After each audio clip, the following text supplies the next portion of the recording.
Live and Learn is widely known as one of the most popular songs in the Sonic franchise. Don't believe me? Google it. It's exactly what it states. And the voice behind this amazing song? Johnny Joeli. And somehow, a Sonic fan game managed to work with him, creating the best song track ever heard. And the game in question that worked with him? Outcome Memories. A Roblox EXE game all about 7 survivors that are trying to survive one executioner. If there's one survivor left, a special song would play. And if Sonic is the last one alive, that same special song made by Crush 40 would play. And the song name is Don't Blink. Now, let's explain this whole situation of how this fan game managed to get Johnny Joeli as a singer for them. And I'll be doing this by interviewing the main project manager for creating this song. Hello, I'm Astronova. I'm the mastermind behind Don't Blink.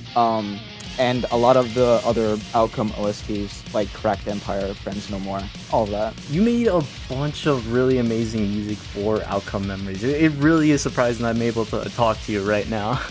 Yeah, it's nice.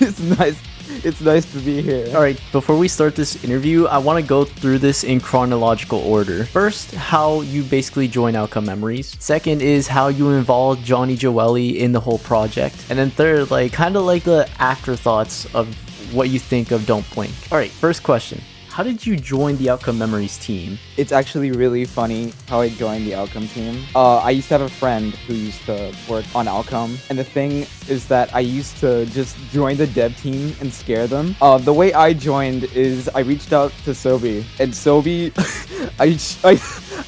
I'm not even joking. The way I got on is I had to give reasons why Canadian Moose was so peak. It was so awesome.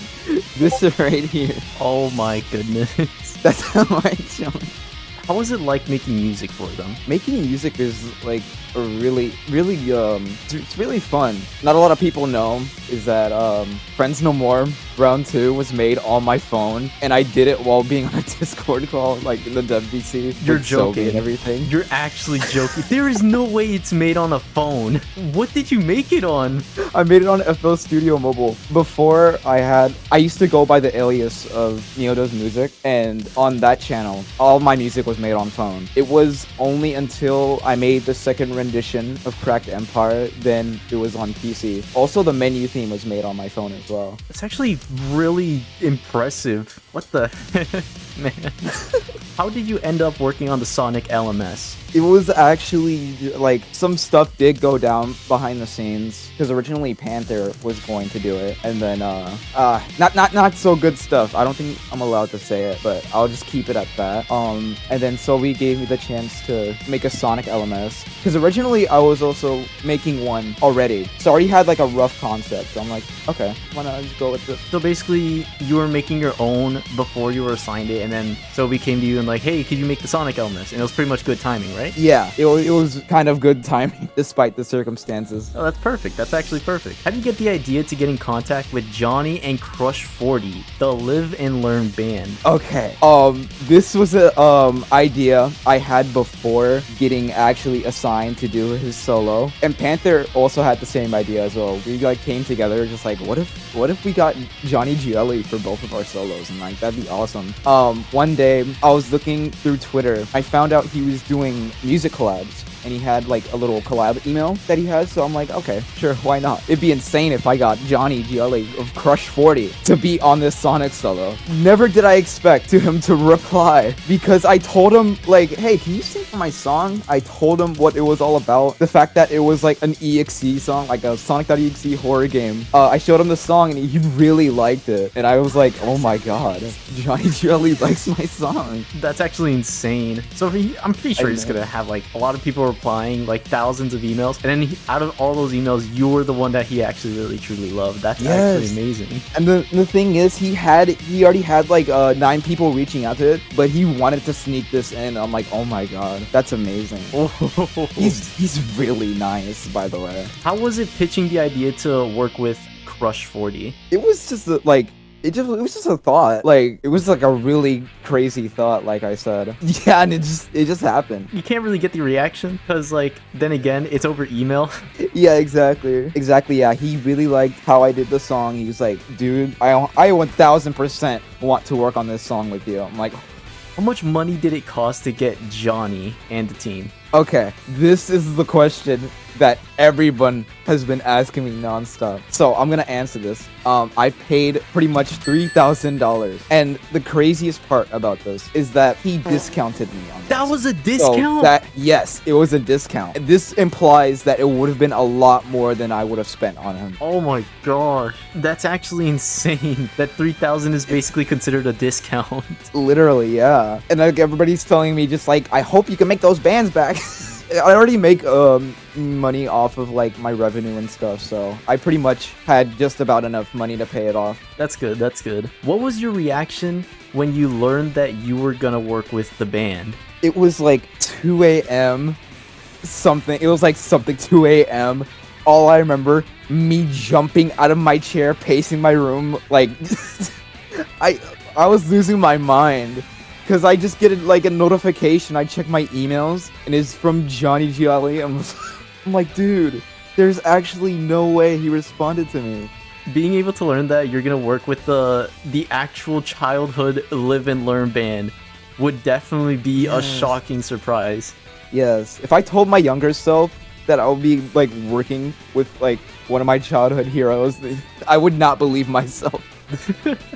Alright, what were their reactions to explaining Sonic.exe or Outcome Memories? Like, what did they reply back to, like, the whole concept? While we were emailing, I didn't get that much of a response. I did explain that this is for, like, a Roblox game, and a Sonic horror game at that, what it was centered around. He, despite what I told him, he still really wanted to do it. He just really loved them lyrics. Yeah, yeah. Who helped with the creation of Don't Blink? So for this, I basically had like a small team assembled. So I had Maurice de Sonic for thumbnail art. A lot of the animation was done by my friend Blue and Pao Yoshi. Pao Yoshi is also known for making some 2D animations. Sonicu basically helped with the main art that's in the visualizer. So like Sonic running away from 2011 and then like absolutely kicking his shit in. Shippy also did help with the animation as well. They're also known for creating the Eggman solo animation, like the fan-made one. I had a few friends of mine do lyrics. I had Scoundrel. I had Madlad. I obviously had Hyper. I had Hyper voice the little Sonic voice line. They're the official Sonic voice actor for OM. That's really good. Yeah, I had like a small team assembled. Everybody was like shocked to hear that Johnny was working with me, and we actually worked really hard to get this out, and I'm really proud of the result. What was Johnny like? How was any of Crush 40 like? Johnny was an absolute joy.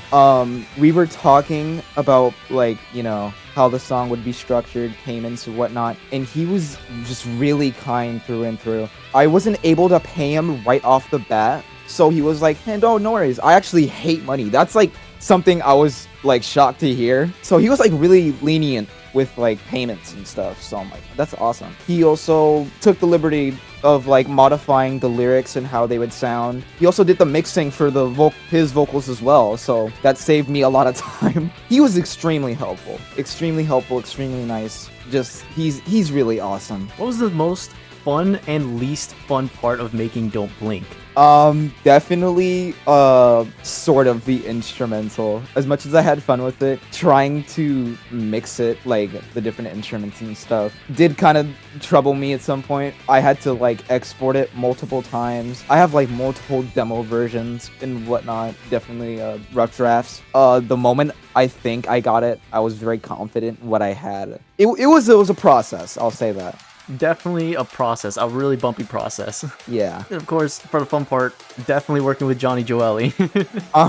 Putting his vocals in, just hearing them raw without the music too is just insane. I don't think I'll be doing that though. Sharing that, I'll probably be gatekeeping that.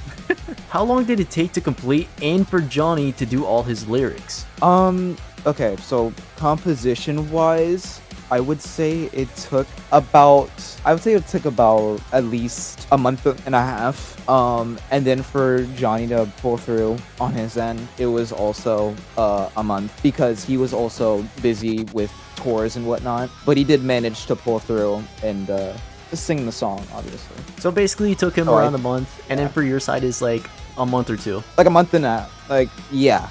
I think I started late September through like mid-October when I first started the song, so I think it took like a month or two. Do you think Crush 40 is open to help work with other Sonic fan projects, specifically in music? This is something I also looked into while he was working with us on Don't Blink. He's actually worked on like a multitude of like fan projects and stuff. Like if you've ever heard Crushing in Your 30s, that's actually a fan project. He sung for that, for the Chalk Eaters. He's done a lot more remixes here and there. So yeah, I'd say he's willing to work on any fan projects that you may have, like regarding music. So pretty much any Sonic fan game that want to add in like new lyrics from the same band that created Live and Learn, it's definitely possible. It's just the price might be a bit of a problem, but it's definitely possible. Yeah. Do you ever see Crush 40 working with you or Outcome Memories ever again? Probably not. Maybe because of like his how his schedule's laid out, and the fact that it would probably have cost me a lot more than how it did now. It's a possibility that I could, just really low. It's very low, and like you got pretty lucky with the 3,000. Like Exactly, yeah. that's the lowest you could get for a discount from him, I'm guessing. Yeah, exactly. For him to pour his heart out into a song like this, it's like I'm still shook. Does Crush 40 like Outcome Memories after giving them the whole concept, like the fan game, anything like that? That I'm not sure of. I do remember, and I think this is public knowledge, but he did like a little voice message out to the dev team when they were in a really rough spot. So I don't know if he knows what Outcome is, but he knows of its existence, I guess.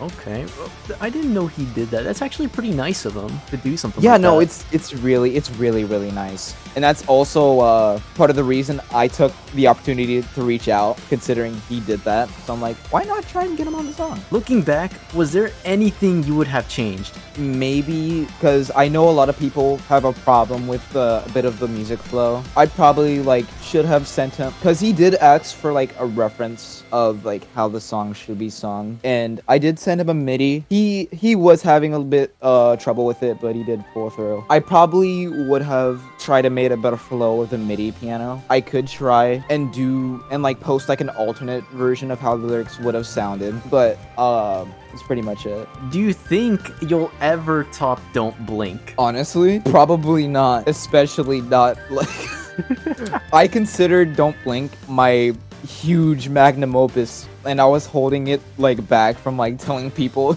I got Johnny Joeli on my project for about a month, and I'm just A month of not being able to say anything must be so painful to you. It is. It really is. And I told all my friends too, because they're really close and I trusted them. They're just oh my god, we can't tell anybody. Okay, so there's gonna be 4 extra questions. These are fan questions, because I wanted to pick these extra ones just for you. All right, will the song get a Spotify release? Please, Astra, I need this. Yeah, it'll get a Spotify release pretty soon. I need to work out getting an album cover art, and then setting up all the streaming services for my DistroKid. Hopefully it doesn't snipe people like it did with my other OM songs again, but it'll come really soon. I'd say maybe somewhere in December. Somewhere in December, you're gonna release it. Okay, that's perfect. That's perfect. Yep, so down in the description of my video, there's gonna be the link right there. 100%. By the time you watch it, it's gonna be here already. Yeah. All right. What's your favorite Crush 40 song? My favorite Crush 40s. This is hard. I love most, if not all, of Crush 40 from any Sonic game. But I probably have to give it to Open Your Heart. I love Open Your Heart. Ooh, that's a pretty good selection. Were the lyrics made before you got Johnny for the song, or after you got him for the song? The lyrics were in a weird state. We did have to do another take for lyrics at the time. They were half completed by the time we got Johnny. When he was ready to sing it, we were done. So it was halfway there when we got him. Okay. So it was basically half finished and pretty much almost finished. It was at an almost finished state when he sent it to me. And the fact that he also helped with adding a few of his own, that's actually pretty amazing. Yeah, because he was telling me, you mind if I add my own little Crush 40 touch? And I'm like, dude, by all means, go for it. I do not care. Have your way with the song. And now, the final question, because obviously there's gonna be other musicianists that are gonna be curious. What software does Astra use to make music? I use FL Studio on the PC. I did mention earlier, I used FL Studio Mobile for like a couple years. And if any musicians want to start, I'd say that's like the mobile version is definitely a great start. It's definitely like a lot more simpler, a lot more smaller. Good space to try out, your skills. Well, anyways, that's the advice. That's the Astra 100% given advice right there. Yippee! Yeah, it's my advice. You better take it. But yeah, anyways, Astra, I gotta thank you so much for answering all these questions, because 100% Sonic fans are gonna be so curious how basically a fan game and a musicianist from YouTube managed to get Crush 40, the live and learn person, the live and learn band, to work with a fan game called Outcome Memories. I still can't believe it either. It's so shocking. So we know that he's open to work with other fan projects. I mean, it's gonna be expensive, but it could work. Yeah, it's actually really amazing. Thank you so much for answering all these questions, Astra. No problem, no problem. I'm glad you had me here to answer some of these questions. Any final thoughts? Any final says you want to do before I end this part? Subscribe to me. Subscribe all to me. You have no one else to subscribe to but me. Listen to Don't Blink if you haven't. It's really good. Me and my team put a lot of effort in it and stuff. Now you can stop asking me how much I paid Johnny. But yeah, go subscribe to Astra. Astra is actually an amazing musician, is making a bunch of OM songs that are just really amazing, super amazing. I really love Cracked Empire too. It's like, that's gotta be the amazing one too. Yeah. I mean, it's pretty obvious why I like it. Yeah, I was going to say, yeah, I think it's pretty obvious. That's it for the interview with Astronova, the creator of Don't Blink. It was really amazing talking to her about Don't Blink and how everything went through. Before ending this video, I'm gonna tell you guys I'm gonna be publishing a members only long uncut version. So if you want to have like a full podcast kind of feel, you can go ahead and just, become a member and be able to watch this. Anyways, that's it for this video. Thank you so much for watching. Please subscribe. I'm planning to do more interviews like this one.